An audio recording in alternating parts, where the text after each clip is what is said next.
originally they had been surveys for mining companies, and I had stopped doing them because I had found it pretty conflicting. Now, we got to explain that because I did that as well. Yeah. Isn't it hard? Like, I remember, I don't know if you were there, but I got sent up a few times on my own. Mm. And I remember sitting down talking to this lady who said her earliest childhood memories was fishing with her father. And she goes, and we were fishing over there and there was no water anymore. It was just this bank of dry sand. And she said, and my fondest memories were that. And we had to stop the interview because all of a sudden you hear this, one of those road train, the trains that takes like 15 minutes for it to go. So we're just waiting. And it was just such a juxtaposition. Like, she's talking about her fondest memories, living on this land, being brought up by her father. And then there's no water anymore that she's referring to. And the interview gets cut by this road, this train that takes 15 minutes with all the iron ore in it. It was just hard. And those, she was sitting on a hill, right? Yeah. We'd go back again, no more hill. Yeah. Like, we're talking a massive hill, all gone.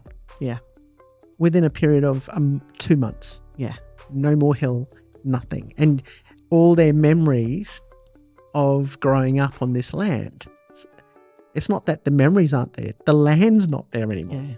Yeah. And you realise how much destruction there is. I felt that conflict. Because you've also got archaeologists there, archaeos, then you've got the elders, then you've got the mining company representatives. And the anthro. And the anthropologists. And then you're filming what happens. Yeah. Yeah. Good money, but it was a conflict. Yeah, it did teach me a lot about working with, I hate the term stakeholder, but you suddenly realise when you're in such a complicated environment, how to see how a project can fit for everyone. Yeah. But I had left that because I had a hard time dealing with both of those very conflicting things. How long were you doing that for, Claire? Oh, I did it for about 3.5, 4 years. Oh, wow. Yeah. It was during the mining boom. And there was a lot of work. But I had met a lot of amazing elders, had spent a lot of time with some communities, and I had always kind of said to them, look, use me.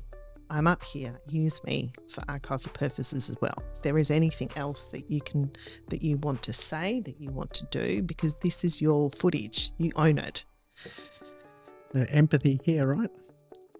So I had left that previous and I'd gone back to being TV commercial world, and TV commercial world and empathy are also very conflicting. You got to kind of put that in their corner and just... You've got to really dig hard to find that empathy on commercials. You really got to put that on the shelf and be happy with it on the shelf. So going back, I'd done all this stuff, and this dog had made me realise that actually empathy is actually the only thing that's worth it. At the end of the day, you can get all the money you want, but if it's going to sneak up on you at some stage that you are not happy with something. And what that does is it festers into you manifesting that into your world.